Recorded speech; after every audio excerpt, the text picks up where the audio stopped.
Dulu HP layar lipat itu cuma ada Samsung, tapi 2 tahun belakangan opsinya jauh lebih banyak. Google udah ikutan. Belum lagi brand-brand China yang semakin menjadi-jadi.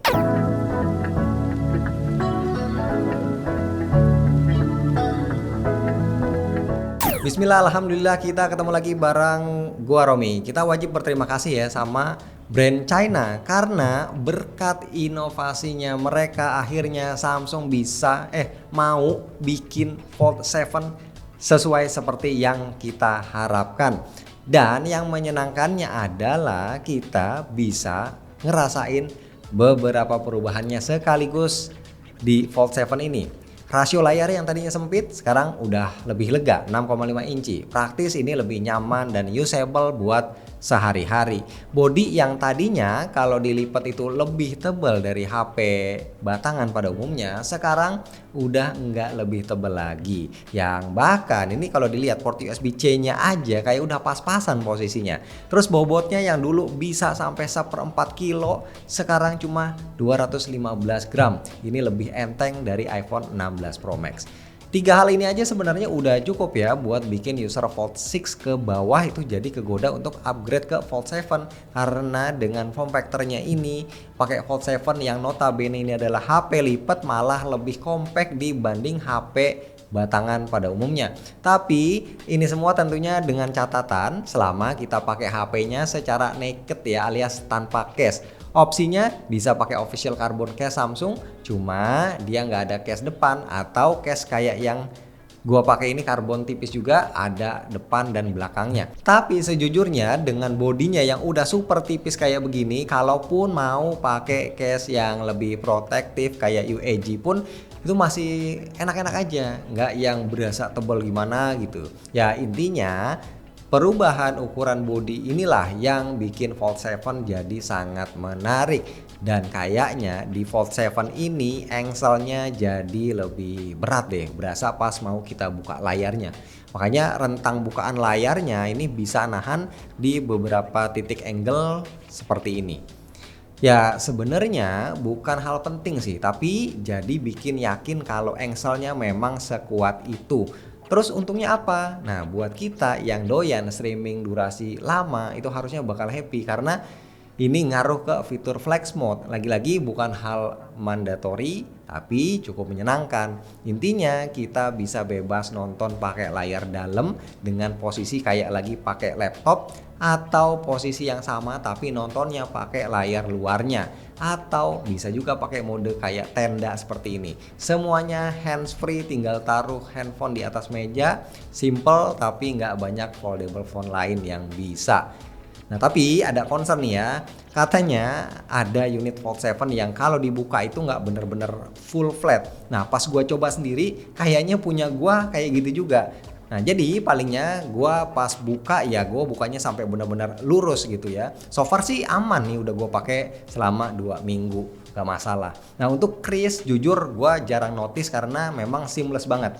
Baru akan kelihatan jelas pas layarnya mati dan kesorot cahaya aja. Kalaupun ada gangguan di layar dalamnya ini paling ya punch hole layar dalamnya ini yang lebih kelihatan sekarang. Kalau dulu kan dia samar karena pakai kamera under display. Terus kalau sering nulis atau ngetik pakai layar dalamnya ini juga lebih tenang rasanya karena sekarang itu berasa lebih solid. Ini Samsung pakai lapisan titanium. Bakal berasa kok ya kalau kita tekan pakai kuku. Cuma yang bikin gregetan ini harus dibayar mahal dengan tidak lagi bisa merespon S Pen. Ya bisa sih pakai stylus generik tapi sensasinya tetap beda jauh dibanding kalau kita nulis pakai S Pen. Next kalau kita ngomongin sistem operasi dan juga AI, kayaknya Fold 7 ini masih jadi foldable phone yang paling leading sekarang ya. Udah AI-nya banyak khas HP Samsung, OS-nya juga udah paling baru Android 16, dapat update-nya sampai 7 tahun. Ini lama banget.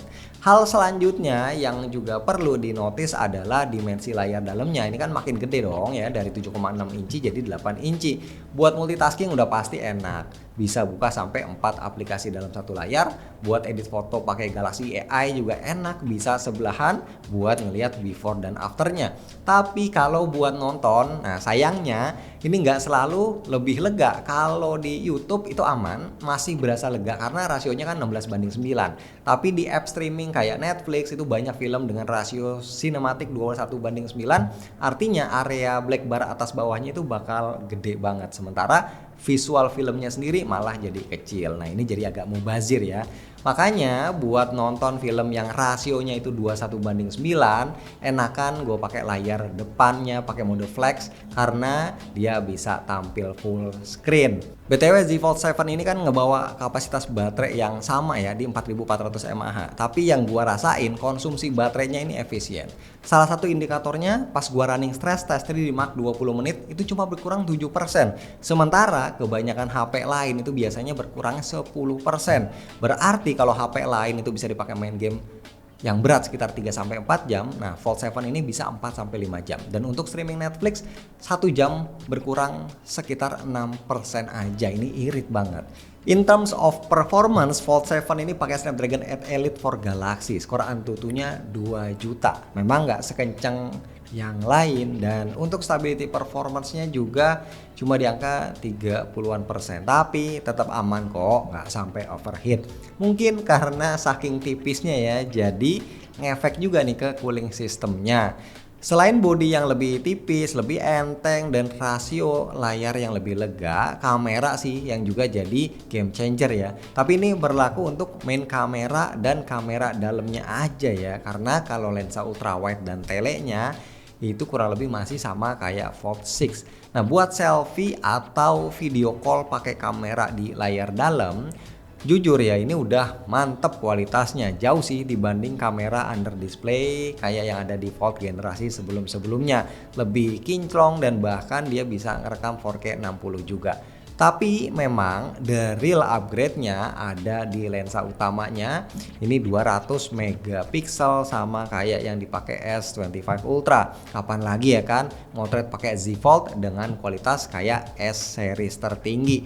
Bisa pilih resolusi 12, 50 atau 200 megapiksel. Kali ini punya warna yang lebih natural, nggak terlalu kenabus, dengan kontras yang lebih pekat, jadi kelihatan lebih hidup ya, nggak wash out. Detailnya juga cakep ya, nggak over sharpen ataupun kayak cat air. Kalau untuk foto pas cahaya yang kurang proper, gue biasanya bakal ngurangin exposure biar hasil fotonya nggak keterangan. Ya ini balik ke selera masing-masing sih. Buat foto zoom, ini kan lensa telenya belum berubah ya, masih 10 megapiksel 3 kali optical zoom. Tahun depan ini udah wajib di upgrade ya Samsung ya. Dan total zoom yang dikasih BTW ini bisa sampai dengan 30 kali.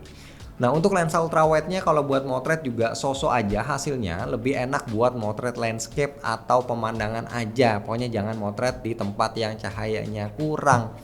Tapi enaknya ini ultrawide-nya ada autofocusnya. Overall sih gua cukup happy dengan apa yang dikasih dari kamera Fold 7. Ya gua tahu ini bukan HP kamera sentrik, tapi ketika dikasih main kamera sekelas S25 Ultra ya seneng. Apalagi perekaman videonya ini juga jos banget. Termasuk bisa lock juga ya, mantep lah bisa dapat kualitas sebagus ini untuk sebuah HP layar lipat.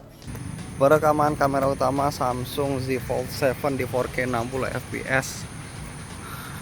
Nah seperti ini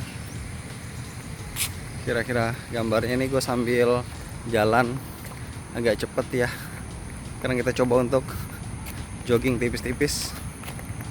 Oke, teman-teman bisa menilai sendiri kualitas stabilisasinya. Harusnya sih bagus ya. Oke, dan kita bisa berganti-ganti lensa ya di sini secara on the fly seperti biasa ya, khas Samsung. Kita coba ini 0,6 kali, balik ke 1 kali, ini 2 kali, ini 3 kali.